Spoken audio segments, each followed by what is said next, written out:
Thank you everyone to be here. Thank you Ekta for setting such a beautiful stage for me and my idea of being inspired and inspiring people and meeting others and getting them to meet everybody. You're a theatre artist, theatre facilitator, a musician, an author, a poet, and a performer. I wanted to ask, is there anything you don't do? I try. I think a little bit jack of all trades types. Okay, and now he MCs also. So I just read that. And he lives and breathes art. And to me, people who are doing the work are really inspiring. They're everywhere. Jeremy also runs the Troposphere. Trooposphere, can you Yeah. spell? Okay. A theatre company dedicated to training humans in the art of theatre. He's recently authored and self-published his book, The Art of the Midnight Lyrics, a collection of poems and short stories which deals with childhood, love, growth, education, and even the supernatural. Wow. Damn cool. So I want to start with a rapid fire.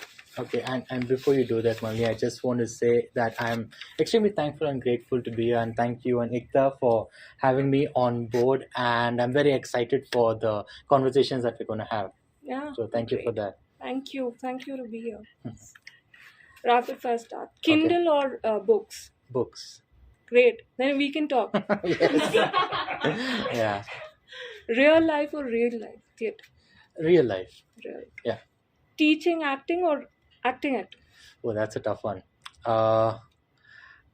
I'm going back and forth, and for the sake of the question, I'm going to say teaching. Teaching acting? Okay. Yeah. Lyrics first or melody? This can go either way as well, but I'm going to go with lyrics first. Lyrics. Yeah. Okay. Fiction or non-fiction? Fiction. Spoken word or written poetry? Written. Okay. Yeah. Written. Yeah. Okay. Yeah. Comedy or tragedy? That's again a tough one. Probably go with comedy. Comedy? Yeah. Midnight or day for writing? Midnight. You're a night bird. Yeah. You stay awake with cups Yeah. of coffee like the intellectuals do. Yeah, probably not coffee, but yeah. Okay. Because of the quiet? I don't know. There's just something about being a night owl, and everything's quiet around you and Yeah. everything, right? So, once you let your mind drift, it can take you to places where it can be exciting, sometimes scary, and you put that down on a piece of paper, and that's that. Yeah. Yeah. Yeah. The process is always more intriguing than the product Right. itself. So, what is the purpose of art, if we were to say? Is it, to me, it is to make a difference in people's lives. So, you seem to be doing that very well, spreading creativity amongst. He takes theatre to children, and through his workshops, he teaches the tool of theatre to children and corporates. So, Right. yeah, can you tell us a little bit about your theatre itself? Right. How you teach and Right. So there are two ways to look at this. One is I work with multiple schools. Currently, I'm doing a consultancy with one school where I went in and we put up a large scale production of The Lion King. And apart from that, there's also in the classroom. So there's the school setup. And outside of that, I run my own company called Troposphere, where we do essentially after school classes. And their kids come in, and there are two ways you look at it here. One is in terms of life skills. Like many of the parents want to put their kids in so that they'll be able to get on stage or in front of a classroom or even just in front of a group of people, not necessarily an audience, and be able to talk, have a conversation, and maybe take it to the next level and perform something, dance Right. or sing, right? So that's one thing, building confidence, leadership skills, learning to work in a team. And those aspects transcend just a classroom. And the same thing applies when you're in a corporate as well, because when they have their workshops and trainings, that's something they work to. And I've learned that theatre and drama is a really good tool that will get you to that place. So that's one part of it. And the other part of it is for someone to actually improve their skills as an actor. And there is this large misconception that acting is okay, fine, you get a character, you put the character in the story, you learn lines, go on stage and do that. And that's a very small stage, a small part of what acting is. And I think that even over there it transcends it to a point where in the classroom you're learning about that, but you're also learning about characterization, and you research that character, and then you research the story, you understand the scene, you understand the setting in the scene. Then you can take it further into understanding the lighting, the sound, the costume design, the props, and what goes on stage, backstage, and the technical part of it. So it encompasses all of those things. So that's with regard to theater, basically what I do. Yeah. So children, they choose after the when you teach them, they get to choose which part of the team they are, either acting or production. That's how it would go to. When it comes to the acting part of it, there's an audition process in schools. But how I generally like to run it is I like to workshop it. Okay. So if there is a play that's happening, say in 3 months, 4 months from now, we will not focus on the play at all for about 2 to 3 weeks. And we're just workshopping, and it hardly matters if you're a seasoned actor or if you're just entering the space. What's your favorite play? My favorite play, Yes. I would think, and I think this is owing to my teacher in college, because of the way she taught us this play, and because of the way she taught us this play is still so strongly ingrained in me. And this is Tughlaq, Girish Karnad. Okay. Yeah. Yes. I think a lot of those elements, because I like history as well, and especially like Indian history and Asian history, Have so to speak. Have you played it through children? Have you taken it to schools? Oh no, Tughlaq is something I haven't taken. It's just something I like. Yeah. So in schools, it's Lion King and such. Right. plays? Yeah. Those are the plays that schools generally would want to put up. Yeah. Okay. Yeah. So I want to bring your attention to multitasking, because he does so many things, and I personally feel there's a lot of pressure on us these days to be multitasking and good at so many things. So I want to ask you, is it self-inflicted pressure, or you enjoy doing so many things? And our generation is blessed because we can do so many things. Yeah. I don't think there's any pressure that's connected to the things that I do. And to be honest, most of these things I started doing out of necessity. Because once I started exploring the space where I started offering classes and have parents coming in, I needed to be in a space where I can make my own creatives, Yes. where I can make my own videos. So I just went on YouTube and learned how to do it. Yeah. Same thing with regard to music and everything, right? So you just go online, and now we have the resources at our fingertips. Yeah. So you just go online, you learn it, and then So is theater also something you learned like that, or you studied? You studied literature, right? I did study literature. Yes. Journalism. Yes, journalism, literature, and political science. Those are my subjects. So I haven't formally studied theater, and I guess almost everything that I've done is through experience. Experience. Yeah, experience, workshops, certificate courses. So it's safe all to this. say you enjoy multitasking. Yeah, definitely. Yes. Doesn't it take away the focus from one thing? Because we grew up, at least my generation, we grew up with this focus on one thing, and all your energies on one, and so that it becomes something. Right. No, I wouldn't say that, because everything that I do is all interrelated. Right. So if it's music, if it's filmmaking, if it's photography, if it's theater, if it's podcasting, if it's events and workshops, everything is interrelated. So I'd say for even if it's this event, we're just having a conversation, but there's so many other elements that need to be put together for this to happen. And even after this, you edit the clips, you put it up online, so everything's interrelated. So in one sense, it is multitasking, but for one goal. Yeah. Beautiful. Yeah. Beautiful. So he also writes, so your poems seem to be having a wide range, from childhood to education, Right. society. So what inspires this, and when did you start, and what inspires your poems? Right.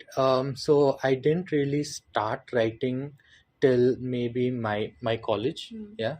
When I took literature as a subject, so that's when I learned literature to be able to put out my own literature, so to speak. Yeah. Mm. And perhaps in my last year, in 2015, was when I started writing. And at that point in time, a lot of my friends were also writing, and they were performing already. They were performing their poetry, but I wasn't. So they're the ones who kind of said, "Hey, why don't you come for Why these don't you events and perform?" everything?" And even in college, we formed like a poetry club. So they would encourage us, they would give us prompts, and everyone would write, we would share our pieces with each other, and that's when I kind of started writing. I was just exploring. And since then, whenever I'm free, whenever a thought comes to my mind, I would just put it down, type it down. And after about a couple of years, I came to realize that a lot of what I was writing revolved around particular themes. And when I realized that, I thought, let's just go with it. Okay. So then I started writing things that were connected, like you said, to childhood and to growing up and people and the Roles of essence of society. people and society, and there are elements of the supernatural as well in these writings. Yes. So that's how I came about writing. How did supernatural come in? So growing up, there were times when, when we meet with our cousins and everything, right? We Yes. like go to the back and they'll put a blanket with a torch and tell you like a ghost story and things like that. Oh my Yeah. God. Everyone first. Yeah, It's yeah, terrifying. yeah. And when I was very young, I used to be scared of those things, and that was part of the experience, right? But as I grew older, I came to understand that the supernatural, whether you believe that it's good or it's bad, is an inevitable part of everybody's life, directly or indirectly, in some way or the other. And at the same time, I do believe in many senses that it is bad, but I do believe in God as well, and would put God in the same place as the supernatural, because he exists outside of the natural, right? And So both these elements come across in your writing, the yes, God and the yes, other yes, supernatural yes, elements. yes, I do that. However, I wouldn't call the book scary. I wouldn't say that it's horror, because one is, I'm definitely romanticizing it, and secondly, I just treat it as normal. It's a common occurrence every day. If I'm thirsty, I would drink water. If I'm hungry, I would eat food. Give me a short example of supernatural, maybe an example of if you encountered, because I'm intrigued. Right. I definitely think this is the mind of a child, imagining things. Is it okay? Yeah, imagining You've things. imagined Yeah, it. I would think that, right? But when we were younger, when I was younger, I used to my family used to stay in a place in a colony that was next to a graveyard. Okay. Okay. Yeah, that was next to a That's graveyard. where it comes Yeah, from. Okay. and when we were kids, we would all go to play. And I don't know if you've played the game Ghost in the Graveyard. Yeah, as a child. Thank God I hadn't. Yeah, so it's basically a variation of hide and seek, Okay. except the seeker's not coming to seek you out, the seeker's pretending to be a ghost coming to catch you. Okay. And you're not counting 1 to 10 or 1 to whatever, you're counting down the clock. Okay. And once the clock reaches 12, you come and find. Oh. So it's just a variation hide and seek, and we should play that in the graveyard. my. Yeah, and it was all fun and games and everything, and we didn't really think much about it. But then, with the child's mind and Right. different things over there, and also I think when we would tell these stories, you would imagine things and let your imagination run wild and everything, right? So I think that's one place where it stems from, and a story. Yeah. Yeah. So your work seems like an extension of yourself, right? Your work seems Yes. like an extension of Yes. yourself. This is Yes. who I am. Yes. It's no more like I'm in studying engineering. That's a different, Right. like people used to get ready for a job, but these days more of us are preferring that our work becomes an extension Yes, of ourselves. definitely. So how do you suppose here there are people and we want to know how can more of us do this? How do we connect with that ourselves? Right. So when I finished my college, there was this decision that had to be made, and my parents were very supportive of this decision as to whether I would want to continue studying or take a break and then continue. And at that point in time, I wanted to pursue journalism, print media, right? I wanted Right. to pursue journalism, and I'd go for interviews, and I meet people, and try to get a job at a newspaper and things like that, right? But nothing was really working out. And at the same time, I was still practicing theater, but it was more of a hobby. It was something I was doing on the side. And my plan was to do journalism, right? Be a reporter, and on the side, on the weekends, after hours, do theater. And I was very happy with that idea. But then life had another story for me, and I ended up pursuing theater. And here again, if somebody were to ask me how do I go about it, there's two ways I can possibly say. One is you put yourself in the space where you will work in this area, right? Where people are already in this space, and you're joining, maybe say, Jagriti Theatre, or you're working in Rangashankara, either behind the scenes, or you put yourself in a theatre group. Yeah, so that's one thing. Or you venture out and do it on your own, which is to um, stop whatever you're doing, and of course have your backup. Stop whatever you're doing and attack it head first. Yeah. Yeah. Yeah. So moving on, Yeah. we talk about the process a little bit. Yeah. So what is creativity to you, and like, is it a way of life to you, and is it? Yes, I would say that it is a way of life to me. And for me, I'm always thinking of things. I'm always thinking what can be done next, what can we do next. And that's not necessarily about an event, about a workshop, not work related. So I'm always thinking about it. Like in my free time, I'm always strumming my guitar, or I'm thinking about a song, I'm thinking about a poem, thinking about the piece. And I was telling Mercy, my wife, I was telling her that, you know what, for the longest time I haven't been, and this is, I would say this is more of a curse than a blessing in one sense. I haven't been able to watch a movie properly, or haven't been able to listen to a song properly, because while it's happening, I am enjoying the storyline, but I'm dissecting it. I'm like, okay, this is the shot, and this is the angle, and this is the lighting, and that's a mistake there, and this is the character. And sometimes when we're watching series, something happens in the series, and then I go like, yeah, you know what, this character should do this next, and next that character should do that. So I'm always like, I'll never watch a movie with you. right. Yeah, so I'm always thinking of something. And I would say that your mind and being creative is just like the body in one sense, because if you want to stay fit, you got to make that effort. You got to eat a healthy diet, you got to hit the gym, and you got to maintain your body. And to be creative, you got to do the same thing as well.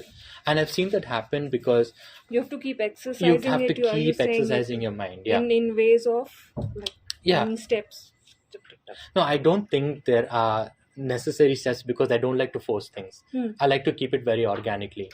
So when I'm sitting and chilling at home, if I'm on my phone and maybe I'm just going through reels, and I see a reel and I get an idea from there for a melody, I just pick up my guitar and I just play that melody. And I'm exercising my brain in that sense, because I have a creative thought and I want to see it through.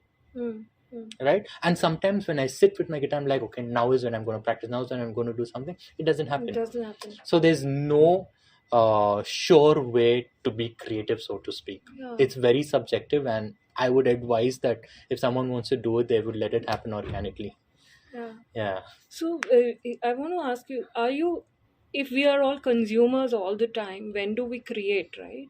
So is consuming of things constantly, either reading or seeing reels or TV, it's addictive, and is it bad, or exposing ourselves to these so many things is it fine, because in between of that I'll find my mojo.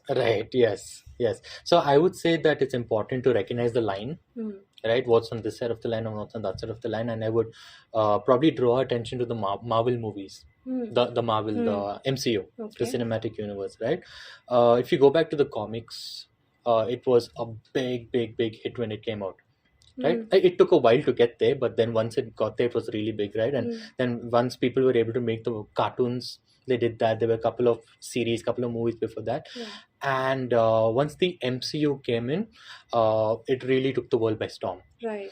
And maybe phase 1 and phase 2, and I don't know if you watched the MCU or No. anything. Yeah. No. I'm just gonna say it anyway. Till we reached Infinity War, it was at its peak. Okay.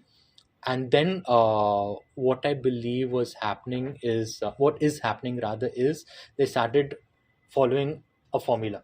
Okay. So almost for the What most of it, goes, what runs? yeah, what goes and what runs. And over here, I don't remember who said this. Yes, I think it's Scorsese. No. Scorsese said that it's going to a roller coaster, amusement park. Yeah, I was going to get to that. So yeah, Martin Scorsese did say that the Marvel movies is just like going to an amusement park, where you just get on a roller coaster and it's a roller coaster. It's 10 minutes of a thrill and then you're out of it. Right. Right. It has no value. There's no value outside of that, so to speak. Right. But there is this other director. I think it was Quentin Tarantino, where he said that you should. And I think, I'm not really sure, don't join the two if it isn't. Okay. You never ever make a movie for the audience. Okay. You never make a movie Yes, for the audience. You always make it for yourself. Yes, Satyajit Ray also says this. Right. Okay. You always make the movie for yourself. Yeah. And the people who are able to relate to it, the people who are, so to speak, on the same wavelength as you, they become your audience. Yeah. Yes. So I think that's a very good approach to creativity and art in the process of it. Absolutely. Yeah. Even just yesterday I heard him say this. Okay. Something very similar. Okay. That I will make movies that I want to make and what I want to say. Right. My message. Right. And people who are picking it up. Right. Something very similar. Yeah, and I also think now with everyone having access to a phone, and even if you want to take it to the next level, you can very easily and in a very affordable way buy equipment. Yes. Lighting and sound and everything. Yes. And train yourself to become a filmmaker or a photographer. And I think even now it's very easily accessible to find a stage if you want to perform. And I think the challenge over there is the art scene becoming oversaturated. Yes. With so much over there, two things will happen is people are going to get like, this is way too much for me, it's coming at me like a tsunami. And for the artist, it's going to be like, I need to constantly figure out and find ways to be at my best. There also, you're not competing with others, you're competing with yourself. Yeah. So I think that's another thing. Almost nobody gets it, that you're competing with yourself. It's always we end up thinking that, oh, kaise main uske saath compete karu. Right. Yes, definitely. Yeah. So I want to come to, do you go blank also? It's like creative block if you're talking about writer's block. Do you go blank? Yes, definitely. Yeah. Because a lot of us, I think, in the creative scene, yes, I go blank. Yeah. Sometimes. Yeah. So what do you do? What can we do? I think there are some times where certain projects are time bound and you can't afford to go blank. So you find ways to push through it. You find positive triggers that would positive triggers that would enable some sort of creative spark, like music. Listen to good music. Listen to good music, see a good movie. Go for a walk, go exercise. Out in the open, exercise, move around. That really adrenaline's a really good positive trigger, right? So you do stuff like that. Or if somebody is going through a really low, then how do they, like, have you ever experienced, how do they come out and say, no, I'm going to break this and start writing, singing? I think the best way someone to do that is the same thing they would do with anything. And like I say, you approach this like you would approach anything, right?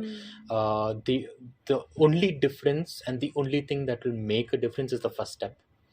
So to get to that first step is the toughest part. So once you've made up your mind and once you've decided that I'm going to take that first step and you reach that point where you're strong enough to do it, it's just one foot in front of the other. And that's about it, I guess. That's beautiful. So where did Trooposphere begin, and was it to help children? You felt like, let me take my art to children? Right. So Trooposphere wasn't always Trooposphere. A couple of years ago, maybe 2.5 years ago, we rebranded from what was called JJ Theatric. And JJ Theatric comes from the name my dad used to have for a company he used to run, and that was related to real estate. which has absolutely no connection, but I took the same name. Yeah. And I decided to run with that. But before that, like I said, when I was in college, I used to do a lot of theater. Okay. And even when I was doing my pre-university, that was the first time the college brought in an external professional to train us for the annual day. Yeah. And we did like a mime. Okay. We did a mime, and that was my first experience with someone professional. And I really liked the way he put it together, because till then on the school level the teachers would do it, and it was all just for assemblies, and even for the annual day the teachers would put it together, and they did it to the best of their ability. And once a professional came to the scene, I saw how he ran things. So I really liked that. And when I went into my college after that, I was in literature and journalism and everything, and there was a lot of opportunity to perform, and they brought in multiple professionals. And I don't know if you know Ranji David. I've heard. Yeah, so they brought him in. They brought in people from across the country. There's another lady, Pavitra, who currently teaches theatre at Bangalore University, and she performs as well. So they brought in multiple people. And in my second year, I had the opportunity to join a professional theatre group called RATS, which is the Renegade Arts and Theatre Society. And we went around the city putting up different plays.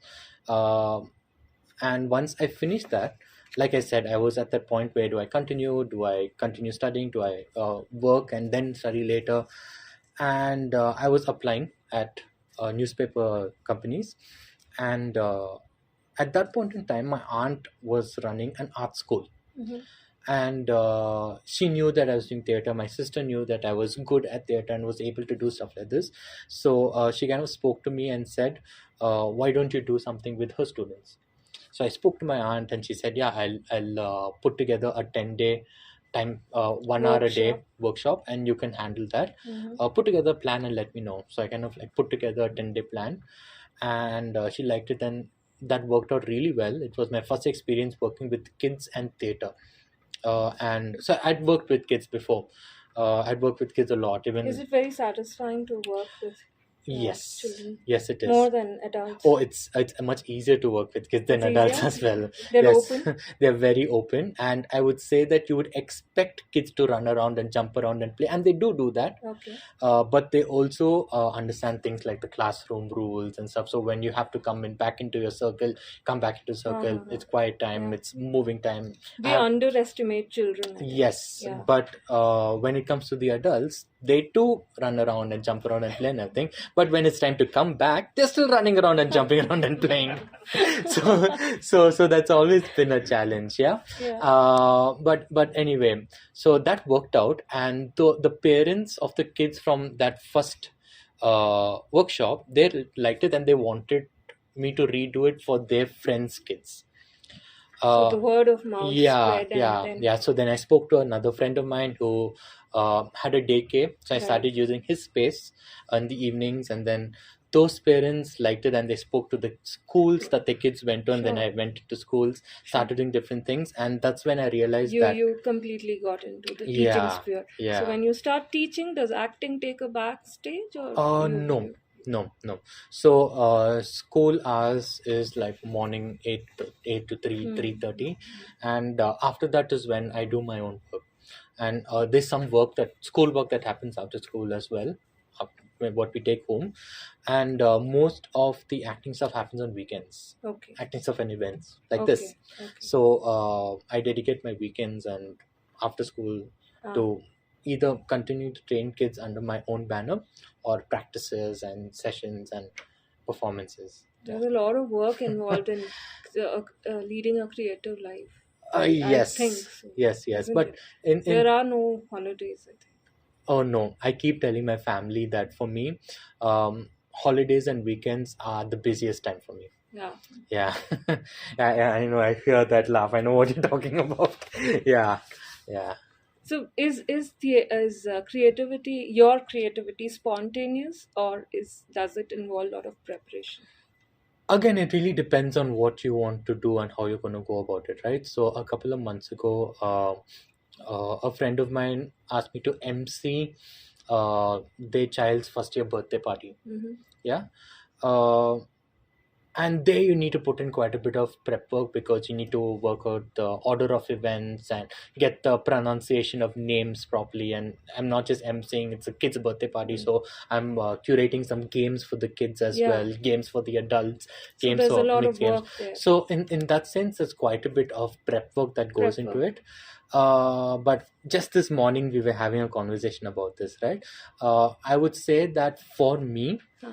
I think that in situations like that, my prep work would just be one-liners, right? So on a piece of paper, I'd have like a line for Right. everything that I'm going to do, and I wouldn't put everything down, because for me, I think if my mind is in the right place, Huh.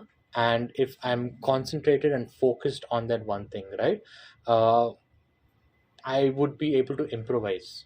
Okay. And I prefer to do that because I'm always the type of person who likes things to go organically. Like I prefer to improvise.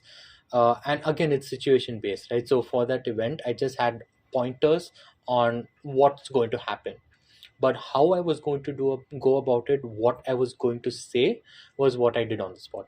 You get what I'm Okay. saying? Yeah. So even with music, right, there's sometimes where we jam, and when we're jamming, there's scope for improvisation. Yeah. So okay, let's try this section, and then you're playing a few chords, and or you're on the percussion or whatever, Yeah. right? Yeah. And that works, that doesn't work, and you're having a good time, but that can lead to an art piece, a creative piece. New piece. Yes. New piece. But if you're doing a song that already exists, whether it's a song you've written or you're doing a cover, there's a good amount of practice based on what's already done. Yes. And that's your prep work. Your practice becomes your prep work over there, and then you perform that. So I think it's situational. Yeah. Somebody asked this question to Kaushiki Chakrabarti, the Right. Hindustani classical, that how do you improvise? And she said, do you have favorite pieces? Do you have surs, which is swaras, which are comfortable? He said, yes, I have pieces. Yeah, so you don't sing them. So you Right. don't sing them, especially. Keep them aside, and everything else you do. Is that Right. what you like? The tougher part is what she suggested. Okay.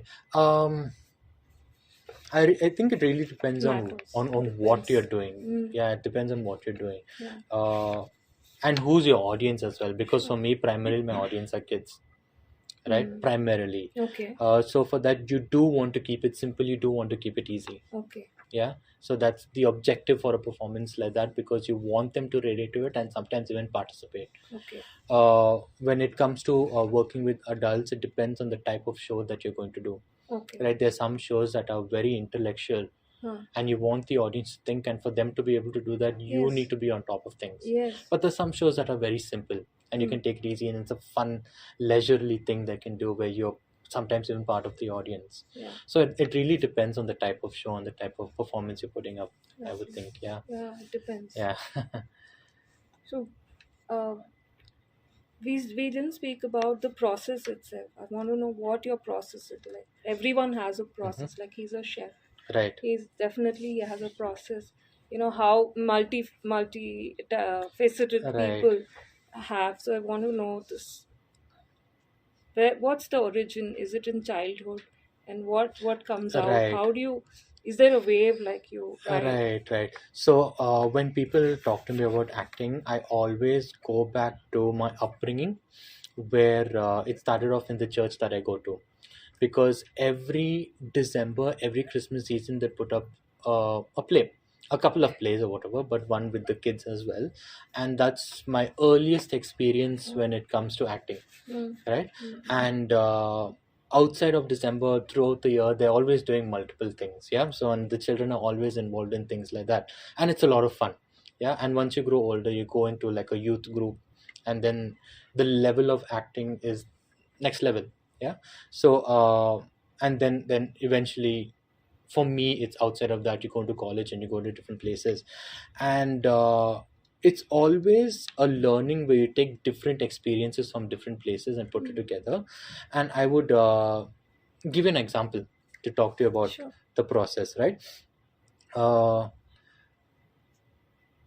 If there is a piece of poetry, yeah, that would be for me. Hmm. Or if it's a song, that would be for me. Yeah. And I make sure that it's not bound by anything. It's not bound by time.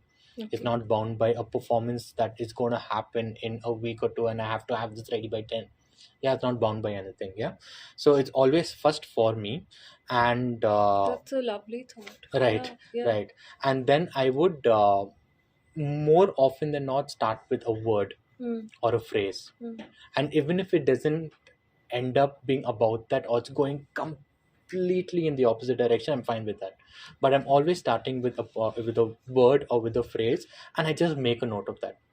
Hmm. And for me, when I'm doing other things is when I think all the time, when you're riding Hmm. or when you're eating, or sometimes even when you're watching the television and the shower or something, right? So you're thinking about things always, and I try to remember things related to that word. Okay. Yeah. And I make a mental note. Hmm. So suppose on my phone on Google Keep, I write that one word, and I write that one phrase. I come back to it and I write the next phrase, even if it's after 2 or 3 weeks. Okay. If suppose a tune comes in, then you Then sing it out.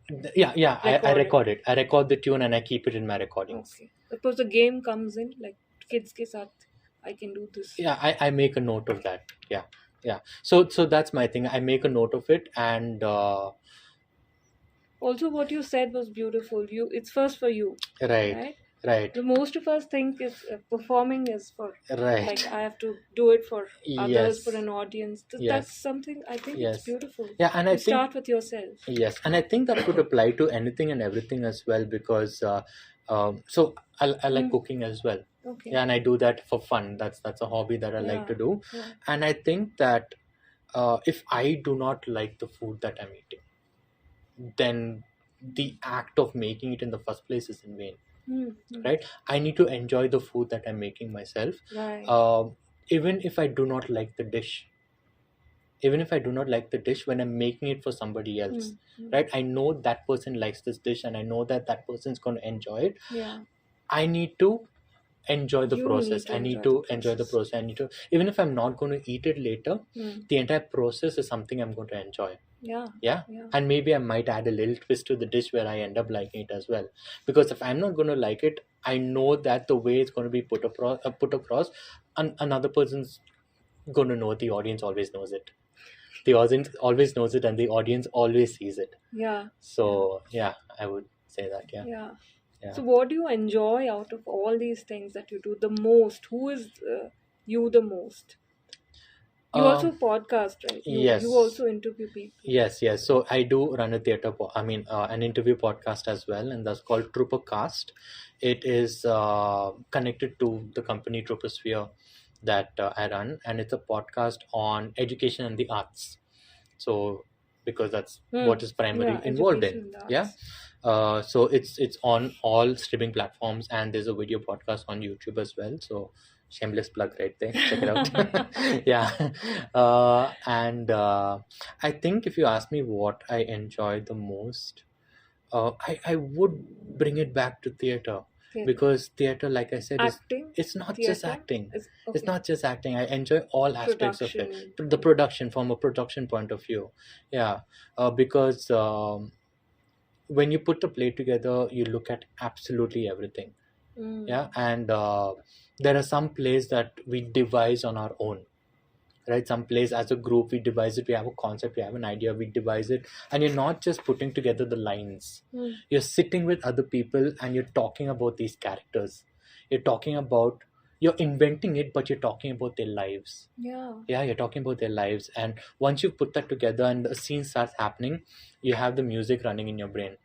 So you pick up your guitar and you try playing music to that. Or you're with a friend and you're like, hey, can you try this type of music for this scene? I think you get to play God, right? When you're in production, you're arranging the chairs, you're the lighting, right? Yeah, in one sense. Yeah, but I wouldn't look at it that way, because I don't think of myself as one above the other.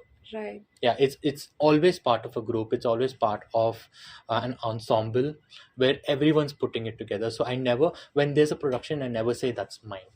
Yeah, and even unless you're part of an institution, a part of the group where it's required of when it comes to even the posters and everything. I barely put up as director Jamie Water, because when it comes to a group thing, it's not mine, it's Yeah, ours. it's It's always ours, so I look at it like that. It's Yeah. beautiful, lovely. Yeah. Yeah. Yeah.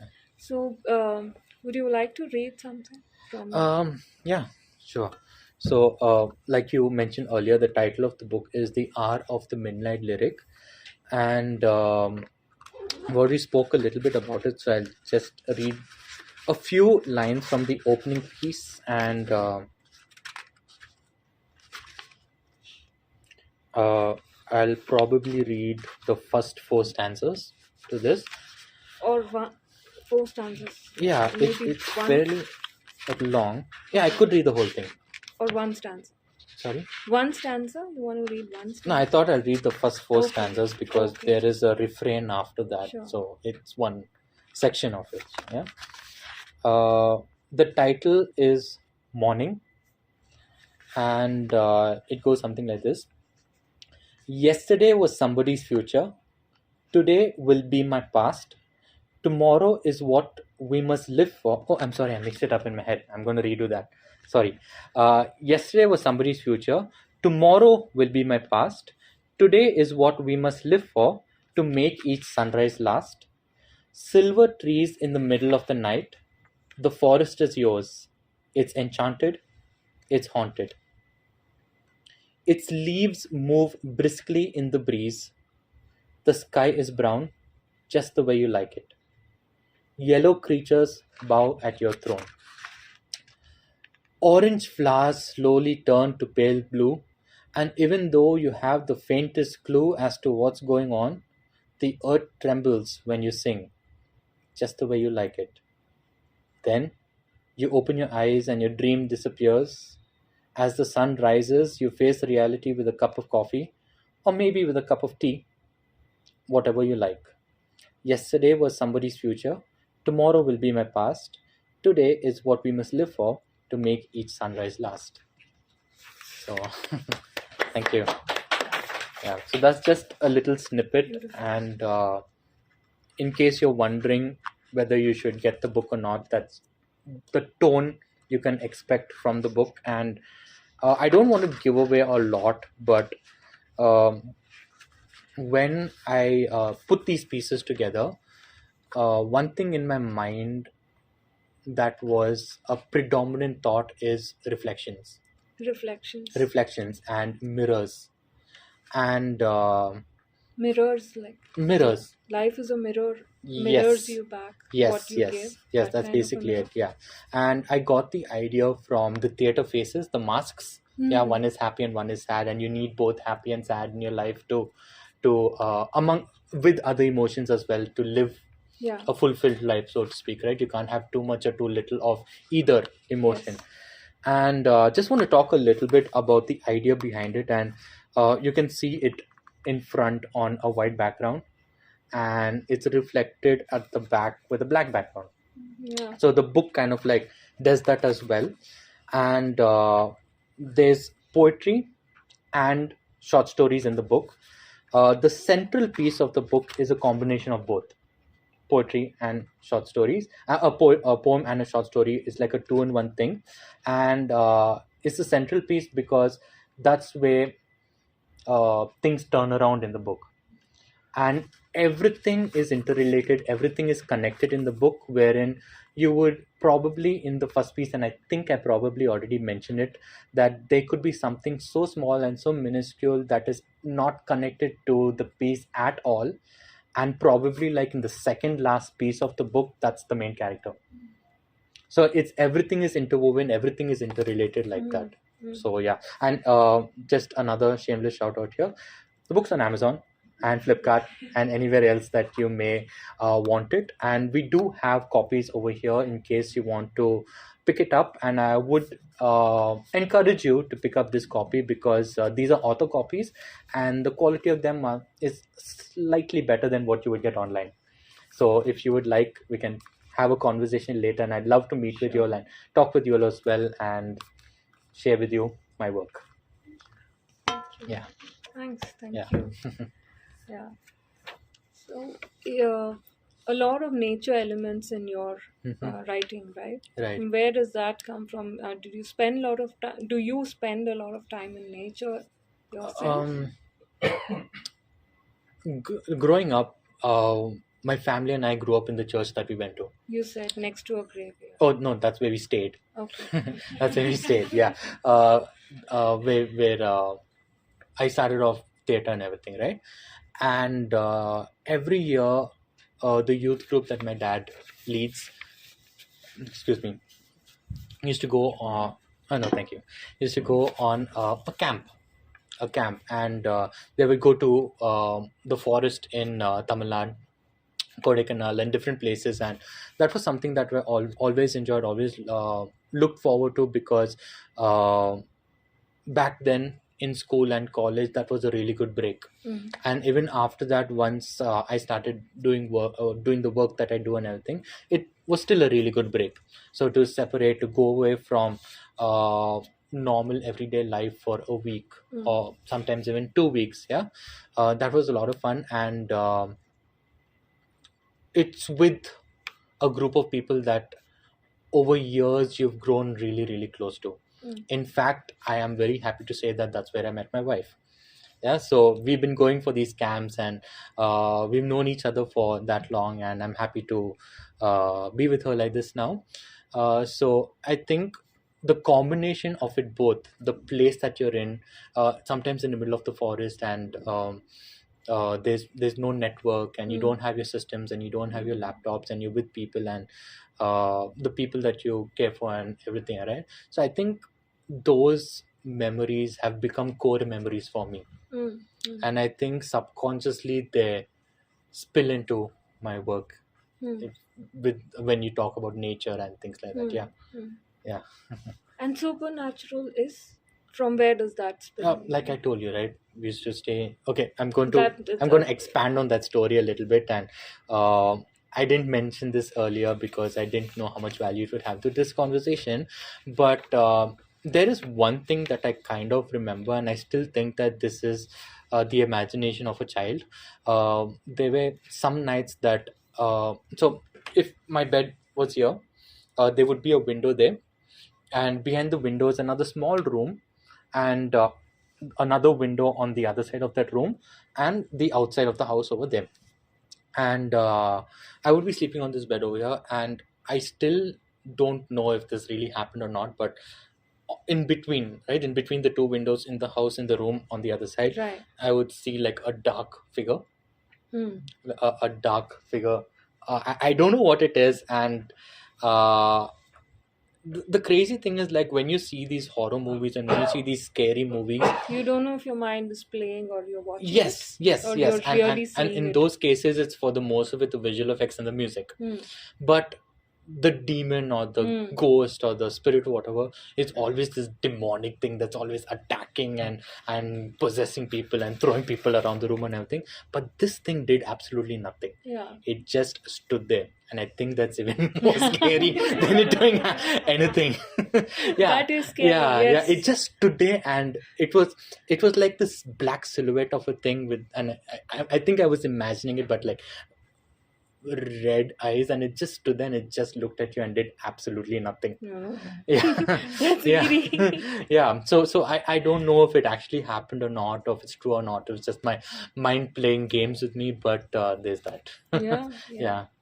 At this point, I would like to call people in. If anybody has any questions, if you want to share your processes, creative processes, what you do. One thing caught my attention a while back when you were talking. You said that when you're preparing the kids for a play, reading lines is something that you do at the end, but you workshop for 2 weeks or so. What does that mean? I was very curious what that is. Right. So that is a process called device theater. Device theater, where technically it's reverse engineering it. A script would come into place, but towards the end, and what we do here is we first meet as a group, right? Or you could do it with 2 or 3 people as well, and then eventually bring in more people. But you first meet as a group, and you just casually have a snack or have a dinner, just relax with each other, move into playing games with each other. And it could be anything. We play basketball, we play football, anything, and you're creating that bond. You create that bond with people, and that to me is very essential. Once you create that bond with people, right? And then from those games, you eventually go into drama games. You don't go into drama games, and that is, like I said, you're exercising your brain. You're putting yourself in a place where you're preparing yourself to get into a character or to put yourself in a scene and everything, right? So you start playing games with each other, and if they do not have acting experience, you those games become a workshop where you train them with how to use your body, how to throw your voice, the emotions, and you start with the basics. And once you get into the actual play, which I'm getting a little ahead of myself, is where you would continue to train them while they are getting into character, while they're acting and everything, right? So once you're in the game phase, right, you're playing and you're just having fun with things, you start throwing ideas around. So sometimes you already have an idea. It's a pre-existing idea. I want to do a play on this. I want to do a play on history. I want to do a play on this concept. So you have that in mind, and once you get to the point, you start discussing about that, or you just throw around ideas and see what works. Yeah, you see what works, and then you finalize on something, and then the games that you play move into games related to building a scene, right? So here's where improv comes in. So you improvise a scene, and once you improvise a scene, you continue improvising multiple scenes and see what works, see what doesn't work, and everything. And after doing this for a while, you think, okay, you know what, from that scene this works, from this scene that works, and then you kind of like start putting it together, and you come up with one final scene. Kind of like getting the scene out of the actors. Yes, and then you build other scenes around it, and eventually come up with the story, right? And once that's in place, that's as good as your first draft, and then you repeat that till you have your final draft, and then your stage ready. Yeah. Yeah. Thank you so much. Okay. Thank you, Jeremy and Malini. It was so wonderful, your questions and your answers. I'm sorry, I just decided to interrupt because I want to take these questions that you asked to all of us here, who are amongst us, and the fact that each one here, represents a creative process, which we would love to also know about. Yes. And I especially found your questions so important because it gave me a chance to sort of sit and reflect. While we were listening, we were also reflecting. So that was a very nice process in itself. So thanks for doing this. Thank you so much.